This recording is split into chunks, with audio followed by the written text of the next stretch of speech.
برکت ہے۔ صاحب قبلہ، جب آپ نے اتنی بڑی ان کی علمی فقاہت اور علمی عظمت بیان فرمائی،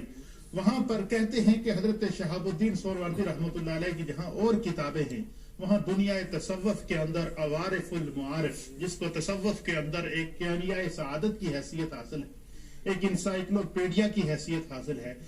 اور صوفیہ اکرام کے نزدیک اور اہل تصوف کے نزدیک اور عوارف المعارف اہل تصوف کے ہاں اس کا مقام اور مرتبہ کیا ہے۔ اور میں یہ چاہوں گا کہ آپ اس پر ضرور گفتگو فرمائیں کہ آپ کی یہ جو تصنیف لطیف ہے، یہ تصوف میں ایک حجت سمجھی جاتی ہے، اس کو آپ نے کن سطور پر مرتب کیا اور اس کے اندر کیا ہے؟ اور بڑا خوبصورت اور بہت ہی جامع سوال آپ نے اٹھایا۔ اگر بنظر غائب دیکھیں کہ جتنے بھی کاملین اور احد اللہ اس کائنات و ثبوت میں جل وگر ہوئے ہیں، انہوں نے علم حاصل کیا۔ اہل تصوف کا یہ ہمیشہ سے یہ معمول رہا، وہ اپنے دور میں علوم متداولہ کی طرف پوری توجہ کی انہوں نے، اور شریعت و طریقت کے موضوع پر انہوں نے قلم اٹھایا، اور ہر موضوع پر انہوں نے نظم اور نثر کی صورت میں عظیم کتابیں کی ہیں۔ عوارف المعارف جو تھی، یہ شیخ شہاب الدین سہروردی رحمۃ اللہ علیہ کی ایک مقام پر لکھا ہے کہ 50 سے زائد کتابیں ہیں، لیکن جو عام نام جو ملتے ہیں ان کے تذکرہ نگاروں نے جو لکھے ہیں وہ 21 کے لگ بھگ نام ملتے ہیں۔ ان تمام کتابوں میں سب سے زیادہ جس کو اللہ تعالیٰ نے پذیرائی عطا فرمائی وہ آپ کی تصنیف جو تھی وہ عوارف المعارف تھی، اور آپ نے اس کو مکۃ المکرمہ میں لکھی، مدینہ المنورہ میں اس کو لکھا، اور جب کبھی بھی آپ کو کوئی مشکل مرحلہ پیش آتا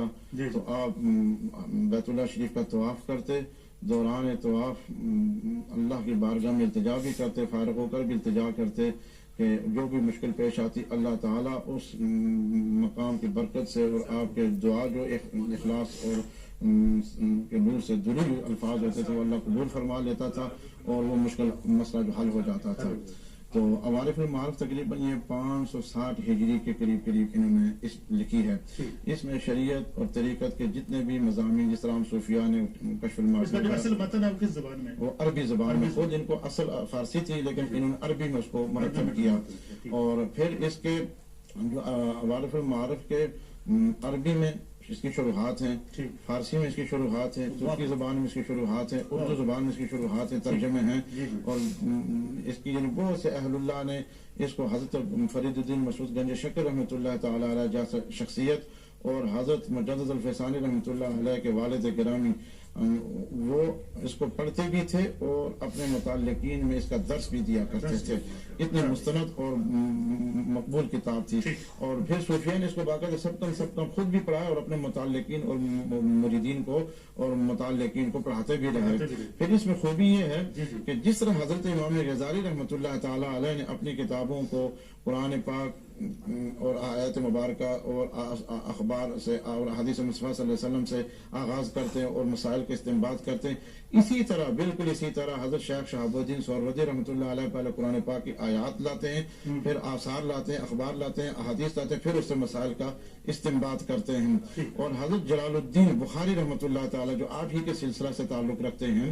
وہ فرماتے ہیں، یہ خود بھی بہت بڑے علامہ تھے، فرماتے ہیں کہ عوارف المعارف کا مقام یہ ہے کہ اگر کسی کو کوئی شیخ نہ ملے، عوارف المعارف کو پڑھتا جائے اور اس پر اگر عمل بھی کرے تو اللہ تعالیٰ اس کتاب کی برکت سے اس سے ولایت کا تاج اس کے سر پر سجا دیتا ہے، اور اگر پڑھتا رہے تو اس کی برکت سے اسے شیخ کامل بھی اللہ تعالیٰ عطا فرمائے گا۔ آج 700 سال گزر گئے مگر دنیا تصوف کے افق پر آج بھی عوارف المعارف درخشاں اور تابندہ ہے۔ کیا بات ہے؟